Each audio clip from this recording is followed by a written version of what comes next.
সুস্বাদু কিচেনে সবাইকে স্বাগত। চলে এলাম আজকে একটা নতুন রেসিপি নিয়ে। চলুন তাহলে দেখি না আজকে রেসিপিটি। আজকে বানিয়ে নেব বেবিকর্ন কারি। এখানে ফ্রোজেন করা বেবিকর্ন নিয়েছি। এখানে চাইলে বাড়িতে এরকম ছোট ছোট ভুট্টাগুলো নিয়ে এটা তৈরি করতে পারেন। এর জন্য প্রথমে আমি আগে যে সবজিটা সেটা রেডি করে নেব। এখানে পাতাকপি, গাজর এটা দিয়ে আমি গ্রেড করে নিচ্ছি এরকম গ্রেডারের সাহায্যে। চাইলে আপনারা এটাকে চাকু কিংবা বটির সাহায্যে ছোটো ছোটো করে কেটে নিতে পারেন। আর অন্যদিকে ওভেনে একটা কড়াই বসে কড়াইটা ভালোভাবে গরম করে নিয়ে এখানে সাদা তেল দিয়ে এখানে দিয়ে দিলাম কয়েক টুকরো রসুন কুচানো, আদা কুচানো। রসুনটা আগে ভালোভাবে একটু 30 থেকে 40 সেকেন্ডের মতো ভেজে নেওয়ার পরে আদা লঙ্কা কুচানো দিয়ে এটাকে ভেজে নিলাম। এখানে যাতে রসুন আদার গন্ধটা না থাকে তারপরে দিয়ে দিলাম বিনস দিয়ে এটা ভেজে নিলাম।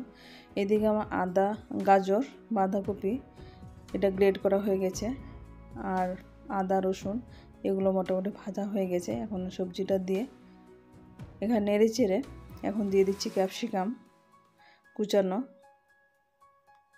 এখানে চাইলে আপনারা একসঙ্গে এটাকে গ্রেড করে নিতে পারেন। আমি আলাদাভাবে এটা যেহেতু অল্প পরিমাণে ক্যাপসিকাম দিয়েছি আর এটা সেদ্ধ হওয়ার জন্য দিয়ে দিলাম লবণ হলুদ দিয়ে এটা 4-5 মিনিট মতো ভেজে নেওয়ার পরে সবজিটা মোটামুটি সেদ্ধ হয়ে গেছে।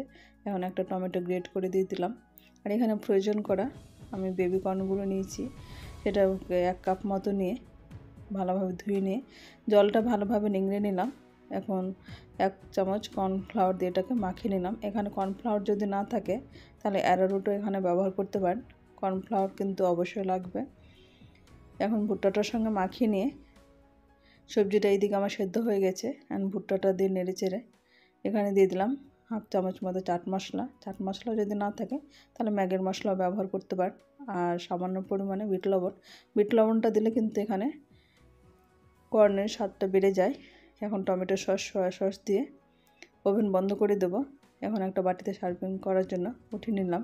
আমার রেসিপিটা কেমন লাগলো আপনার বাড়িতে ট্রাই করে কমেন্ট বক্সে অবশ্যই কমেন্ট করবেন। আমার চ্যানেল নতুন বন্ধু হয়ে থাকেন তাহলে সাবস্ক্রাইব করে পাশে থাকা অনুরোধ রইল, পাশে থাকা বেল আইকনটি প্রেস করে দেবেন। তাহলে যখন